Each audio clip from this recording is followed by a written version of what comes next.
ফিরে এলাম পরবর্তী ক্লাসে। আগের দিন আমরা জার্নাল এন্ট্রিজের ডেবিট ক্রেডিট রুলস পার্ট 1 বুঝিয়েছিলাম, ক্লাসিফিকেশন করিয়ে প্রত্যেকটা ট্রানজাকশনের। আজকে আমরা আগের দিন আমি পারচেস আর সেলস সম্বন্ধে বুঝিয়েছিলাম, পারচেস কী করে হয় এই এন্ট্রিগুলো বুঝিয়েছিলাম, আর সেলসের বুঝিয়েছিলাম। সেখানে সবই ক্যাশের ট্রানজাকশন ছিল।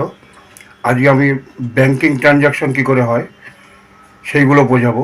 ব্যাংকিং ট্রানজাকশন যখন হবে তখন ট্রানজাকশনে দুটো কথা লেখা থাকবে, ব্যাংক কথাটা উল্লেখ থাকবে অথবা চেক কথাটা উল্লেখ থাকবে। তাহলে প্রথম এন্ট্রি দেখো, 1 নম্বর entry, when cash deposited into bank. কি বলছে? যখন ক্যাশ ব্যাংকে জমা দেওয়া হবে। এখানে আমি গোল্ডেনগুলো লিখে নিয়েছি, দেখো গোল্ডেন রুলস। 1 নম্বর হচ্ছে real account, debit what comes in, credit what goes out. Personal account debit the receiver, credit the giver. Nominal account all expenses and losses debit, credit all incomes and gains. আশা করি এগুলো তোমাদের সব মুখস্থ হয়ে গেছে, ভালো করে বুঝে নিয়েছো। তাহলে প্রথম এন্ট্রিতে বলছে when cash deposit into bank. এখানে দুখানা ট্রানজাকশন হচ্ছে, এক হচ্ছে ব্যাংক টাকা পাচ্ছে আর ব্যবসা থেকে টাকা বেরিয়ে যাচ্ছে। তো আমি যখন আগের দিন রুলসে লিখেছিলাম যে ব্যাংক হচ্ছে আর্টিফিশিয়াল পার্সন। তো ব্যাংক যদি আর্টিফিশিয়াল পার্সন হয়, ব্যাংক পড়ে যাচ্ছে পার্সোনাল অ্যাকাউন্টে। পার্সোনাল অ্যাকাউন্ট নিয়ম হচ্ছে দ্য রিসিভার ডেবিট, এই কারণে ব্যাংক ডেবিট হলো। আর ক্যাশ হচ্ছে রিয়েল অ্যাকাউন্ট, রিয়েল অ্যাকাউন্টের নিয়ম হচ্ছে what goes out credit, cash account credit হলো।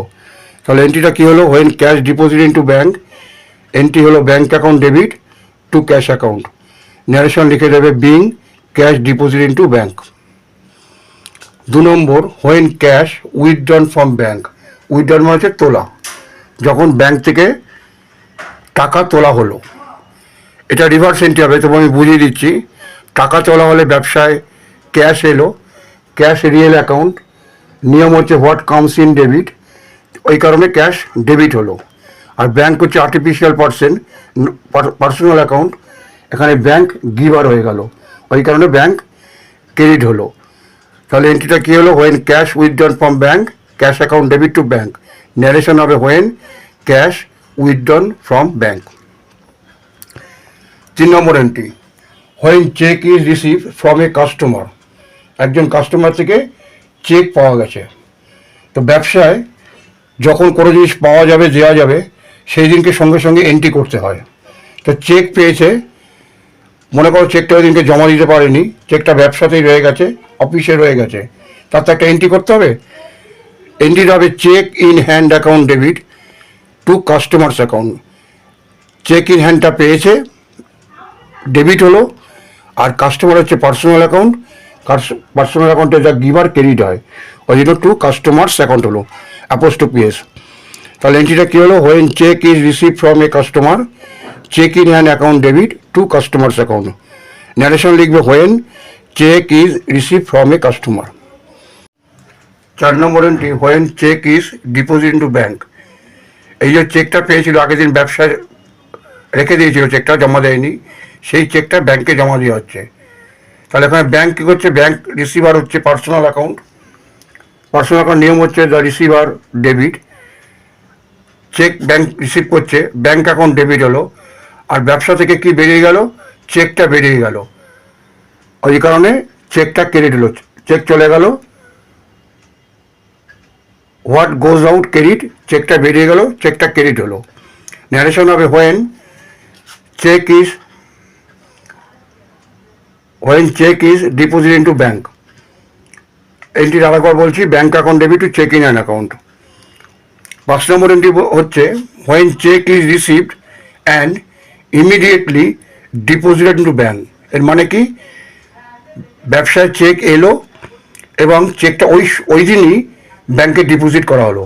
তাহলে এখানে চেক ইন হ্যান্ডের প্রশ্ন আসবে না, চেক হাতে রাখা হচ্ছে না, ব্যবসায় যেদিনকেই চেক আসছে সেদিনকে ব্যবসা থেকে চেকটা ব্যাংকে জমা দেওয়া হচ্ছে। এখানে হচ্ছে bank account debit, bank personal account, receiver debit হচ্ছে, ব্যাংক অ্যাকাউন্ট ডেবিট হবে। আর কাস্টমার হচ্ছে পার্সোনাল অ্যাকাউন্ট, কাস্টমার গিভার হচ্ছে টু কাস্টমার্স অ্যাকাউন্ট ক্রেডিট হবে। তাহলে আরেকবার এন্ট্রিটা বলছি, when cheque is receive and immediately deposit into bank. এখানে bank account debit to customer's account হবে, ন্যারেশনটা হবে being cheque is receive and immediately deposit into bank. 6 number entry হচ্ছে when cheque is dishonoured or bounce. চেকটা পাওয়ার পরে customer ব্যবসাদারকে টাকা দিল, চেক দিল, কিন্তু তার অ্যাকাউন্টে সাফিসিয়েন্ট টাকা নেই। সেই সময় হয় কি, ব্যাঙ্ক চেকটা ডিসঅনার্ড করে দেয়, মানে ওটা ক্যান্সেল করে দেয়, বাউন্স হয়ে যায়।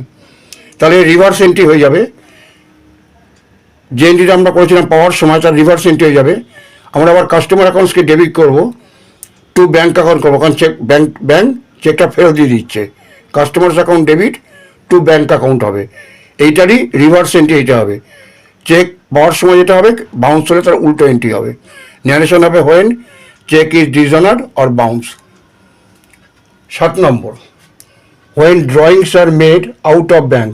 ড্রয়িংস হচ্ছে ব্যবসার মালিক বা প্রপাইটার তার ব্যক্তিগত প্রয়োজনে যে জিনিসটা তোলে, তাকে আমরা ড্রয়িংস বলি। When drawings are made out of bank, এখানে যেহেতু পার্সোনাল ইউজে তুলছে ড্রয়িংস, রিসিভার হচ্ছে পার্সোনাল অ্যাকাউন্টে, ড্রয়িংস হয়ে যাচ্ছে ডেবিট, আর ব্যাঙ্ক হচ্ছে পার্সোনাল অ্যাকাউন্ট, ব্যাঙ্ক এখানে গিভার হচ্ছে, টু ব্যাঙ্ক অ্যাকাউন্ট ক্রেডিট হচ্ছে। এন্ট্রিটা হচ্ছে drawings account debit to bank account. Narration হবে being drawings are made out of bank. Next entry, when expenses are paid through cheque. যখন expenses paid করা হচ্ছে চেকের মাধ্যমে। এক্সপেন্সেস কি? Expenses nominal account. নমিনাল অ্যাকাউন্টের নিয়ম কি? All expenses and losses debit. তাহলে এখানে এক্সপেন্সেস ডেবিট হলো, আর ব্যাঙ্ক হচ্ছে পার্সোনাল অ্যাকাউন্ট। পার্সোনাল অ্যাকাউন্ট নিয়ম হচ্ছে the giver credit, bank credit হলো। তাহলে এন্ট্রিটা হলো expenses account debit to bank account. Narration হবে being expenses are paid through cheque. Next entry, when a creditor is paid through cheque. আর creditor কী হয়ে যাবো, ব্যবসায় যে টাকা পাবে সে তাকে ব্যবসা তাকে ক্রেডিটর বলে। যেমন আমরা ক্রেডিট পারচেস করেছি, তখন পারচেস টাকা দেওয়া হয়নি, purchase account debit two x করেছি, ওই নামটা হচ্ছে ক্রেডিটর্স, যাকে টাকা দিতে হবে। তাহলে এখানে কী বলছে, when a creditor is paid through cheque. ক্রেডিটরকে এখন ব্যাঙ্ক চেকের মাধ্যমে টাকা শোধ করালো। তাহলে ক্রেডিটর্স এখানে পার্সোনাল অ্যাকাউন্ট, নিয়ম হচ্ছে রিসিভার ডেবিট, ওই কারণে ক্রেডিটর্স ডেবিট হলো। ব্যাঙ্কও পার্সোনাল অ্যাকাউন্ট, ব্যাঙ্ক গিভার হলো টু ব্যাঙ্ক অ্যাকাউন্ট। তাহলে এন্ট্রিটা হলো creditors account debit to bank account. Narration লিখে being creditors is paid through cheque. ক্রেডিটর্সকে টাকাটা দেওয়া হলো চেকের মাধ্যমে। Next, when interest is charge by bank. Bank কেন কখনো ইন্টারেস্ট চার্জ করে? ব্যাঙ্ক আমাদের যে এটিএম কার্ড সে ইউজ করি, এই জন্য ব্যাঙ্ক ইন্টারেস্ট চার্জ করে। তো ব্যাঙ্ক যদি ইন্টারেস্ট চার্জ করে, ইন্টারেস্টটা হচ্ছে nominal account, all expenses losses debit nominal অ্যাকাউন্টে। এই কারণে ইন্টারেস্ট অ্যাকাউন্টকে ডেবিট করা হলো, আর টু ব্যাঙ্ক অ্যাকাউন্ট হলো। এখানে ব্যাঙ্ক হচ্ছে পার্সোনাল অ্যাকাউন্ট, ব্যাঙ্ক এখানে গিভার হলো, ব্যাঙ্কের মাধ্যমে এসে চার্জ করা হয়েছে, ওই কারণে ব্যাঙ্ক ক্রেডিট হলো। ব্যবসাদার নিজে চার্জ করেনি, তার যে অ্যাকাউন্ট আছে ব্যাঙ্কে, সেই অ্যাকাউন্টের মাধ্যমে চার্জ করা হলো, ফলে ব্যাঙ্ক কমে গেল ব্যালেন্সটা, ব্যাঙ্ক এখানে গিভার হলো, ব্যাঙ্ক ক্রেডিট হলো।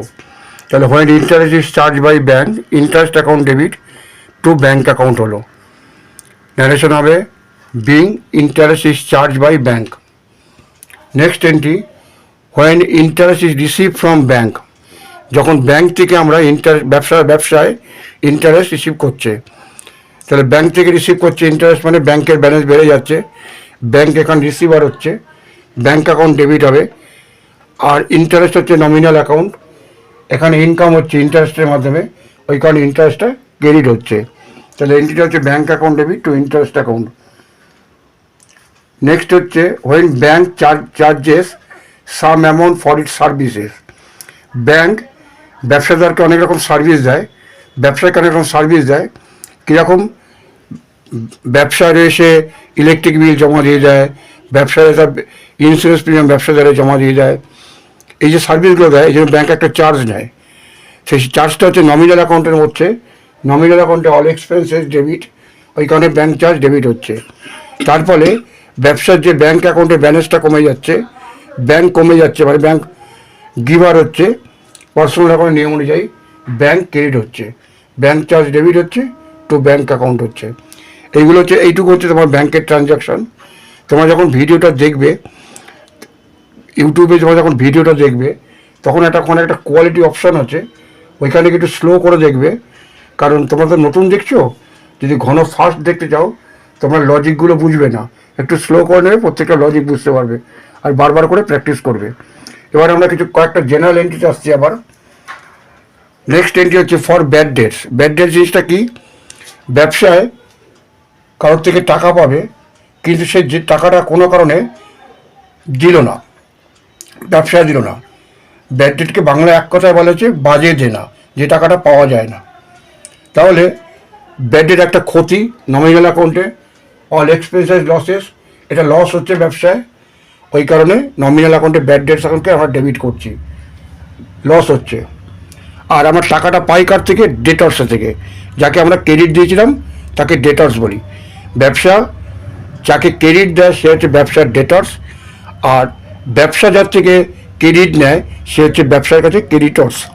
তাহলে ব্যবসা যাকে ক্রেডিট দিয়েছিল সে হচ্ছে ডেটর্স, সে এখন দিচ্ছে না, সে পার্সোনাল অ্যাকাউন্ট,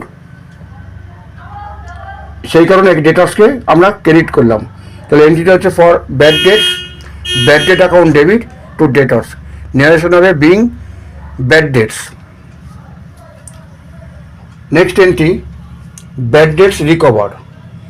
মনে করো কোনো কাস্টমার, কোনো ডেটর টাকাটা দেবে না বলে ঠিক করেছিল, শোধ করেনি, কিন্তু কোনো এক সময় তার মাথায় কোনো সুবুদ্ধি হলো, সে ঠিক করলো যে না, টাকাটা আমি ব্যবসাকে দিয়ে দিই, ব্যবসাদারকে যে পেতে তাকে দিয়ে দিই। তাহলে ব্যাড ডেট যখন রিকভার হবে তখন ব্যবসায় টাকা আসবে, টাকা হচ্ছে real account, what comes in debit হচ্ছে ক্যাশ। যদি ক্যাশে দেয় ক্যাশ হবে, যদি চেকে দেয় ব্যাঙ্ক অ্যাকাউন্ট হবে, cash oblique bank account debit হবে, cash oblique bank account debit হবে। টু কী নামে হবে? টু ব্যাড ডেট রিকভার নামে ক্রেডিট হবে। ব্যাড ডেট রিকভার কী হচ্ছে? এখানে ইনকাম হচ্ছে, ব্যাড ডেট রিকভার নামে ক্রেডিট হবে। তাহলে হোয়েন ব্যাড ডেট রিকভার, ক্যাশে পেলে ক্যাশ, চেকে পেলে ব্যাঙ্ক, ডেবিট হবে to bad debt recover. For depreciation, depreciation জিনিসটা কি মনে বুঝে না ভালো করে। মনে করো এইটা আমার একটা মোবাইল, আমি মোবাইলটা কিনেছি, মোবাইলটা দেখবে 4 বছর হোক, 5 বছর হোক, 6 বছর হোক মোবাইলটা, তারপরে আর মোবাইলটা ইউজ করা যায় না। তো যদি মোবাইলটা 10,000 টাকা নিয়ে থাকে, আমি মোবাইলটা যদি 5 বছর ইউজ করতে পারি, তাহলে প্রত্যেক বছর এর থেকে ক্ষয় হচ্ছে কত? আমার 2,000 টাকা ক্ষয় হচ্ছে। তাহলে কোনো অ্যাসেটের দাম যখন কমে যায় সেই কমাটাকে বলা হয় ডেপ্রিসিয়েশন। তো এইটাও এক রকমের ব্যবসার লস। তাহলে যদি অ্যাসেটের ভ্যালু কমে যায় সেটাকে বলে ডেপ্রিসিয়েশন, সেই ডেপ্রিসিয়েশনে ব্যবসার লস হয়। লস হচ্ছে নমিনাল অ্যাকাউন্ট, ওই নমিনাল অ্যাকাউন্টের নিয়ম অনুযায়ী ডেপ্রিসিয়েশন অ্যাকাউন্ট ডেবিট হবে। আর অ্যাসেট হচ্ছে রিয়েল অ্যাকাউন্ট, রিয়েল অ্যাকাউন্টের নিয়ম হচ্ছে বাড়লে ডেবিট হয়, কমলে ক্রেডিট হয়। এখানে রিয়েল অ্যাকাউন্টের ভ্যালু কমে যাচ্ছে, মানে অ্যাসেটের ভ্যালু কমে যাচ্ছে। অ্যাসেটের ভ্যালু বাড়লে ডেবিট হয়, কমলে ক্রেডিট হয়, এখানে অ্যাসেটের ভ্যালু কমে যাচ্ছে, এই কারণে টু অ্যাসেট অ্যাকাউন্ট ক্রেডিট হচ্ছে। নেক্সট ন্যারেশন হবে being for depreciation. Next entry হচ্ছে ইন্টারেস্ট অন ক্যাপিটাল। ইন্টারেস্ট অন ক্যাপিটালটা কি জিনিস বুঝে নাও। ব্যবসায় প্রপাইটার বা ব্যবসাদার টাকা ইনভেস্ট করে অ্যাজ এ ক্যাপিটাল। তো প্রপাইটার যদি ব্যাংকে টাকা রাখতো তাহলে ব্যাংক থেকে সে ইন্টারেস্ট পেত। সে ব্যবসাকে বলতে পারে আমি তোমাকে টাকা দিয়েছি, আমাকে টাকার ইন্টারেস্ট দাও। তো ব্যবসা যখন প্রপাইটারকে তার ক্যাপিটাল উপরে ইন্টারেস্ট দেয় তাকে বলা ইন্টারেস্ট অন ক্যাপিটাল। তো ইন্টারেস্ট অন ক্যাপিটালটা ব্যবসার একটা খরচা, সেই কারণে খরচা বলতে নমিনাল অ্যাকাউন্ট অল এক্সপেন্সেসকে ডেবিট করলাম, ইন্টারেস্ট অন ক্যাপিটালটা ডেবিট করলাম। এবং ক্যাপিটালটা হচ্ছে ব্যবসার দায়, দায় হচ্ছে ক্রেডিট ব্যালেন্স, ক্যাপিটালের ব্যালেন্স আরও বেড়ে যাচ্ছে ইন্টারেস্ট অন ক্যাপিটাল দিলে, সেই জন্য ক্যাপিটাল অ্যাকাউন্টটা কেটে নিল। অ্যাসেটের অ্যাকাউন্ট যদি অ্যাসেট হচ্ছে ডেবিট ব্যালেন্স থাকে রিয়েল অ্যাকাউন্ট, অ্যাসেটের ব্যালেন্স বাড়লে ডেবিট হয়, কমলে ক্রেডিট হয়। আর ক্যাপিটাল হচ্ছে লায়াবিলিটিস, এর ব্যালেন্স ক্রেডিট থাকে, এ বাড়লে ক্রেডিট হয়, কমলে ডেবিট হয়, রিভার্স হয় জিনিসটা। নেক্সট হচ্ছে ইন্টারেস্ট অন ড্রয়িংস। ড্রয়িংস কি? ব্যবসা থেকে মালিক যখন কোনো জিনিস তুলে নেয়, উইথড্রন করে, তাকে আমরা ড্রয়িংস বলি। তাহলে মালিক যখন কোনো জিনিস তুলেছে, তার ব্যবসায়ী বা তাকে মালিককে বলতে পারে যে আপনি যে ক্যাপিটালের ইন্টারেস্ট চেয়েছিলেন, এবার আমাদের ড্রয়িংসের ইন্টারেস্ট দিন। তার ড্রয়িংসের ইন্টারেস্ট যখন দেবে, তখন ইন্টারেস্ট অ্যান্ড ড্রয়িংসটা ব্যবসার ইনকাম হবে। সেই কারণে ইনকাম হলে নমিনাল অ্যাকাউন্টে ইনকাম হচ্ছে ক্রেডিট, ওই কারণে ইন্টারেস্ট অ্যান্ড ড্রয়িংসটা ক্রেডিট হবে আর ড্রয়িংস অ্যাকাউন্টটা ডেবিট হবে। তাহলে এন্ট্রিটা হচ্ছে drawings account debit to interest and drawings account. Narration হবে বিং ইন্টারেস্ট অন ড্রয়িংস। আজকে এই পর্যন্ত করালাম, সবগুলো এন্ট্রি করালাম, 17খানা এন্ট্রি লেখালাম, 1 থেকে 17খানা এন্ট্রিগুলো ভালো করে দেখবে আর ভিডিওটা পজ করে করে ভালো করে দেখবে। যদি ভিডিওটা ভালো লেগে থাকে তাহলে লাইক করবে, শেয়ার করবে এবং চ্যানেলটাকে সাবস্ক্রাইব করবে, আর নোটিফিকেশানে গিয়ে বেল বাটনটা অল করে রাখবে, যাতে পরবর্তী ভিডিও আপলোড হচ্ছে সেই ভিডিওটা সবার প্রথমে তোমার কাছে গিয়ে পৌঁছয়।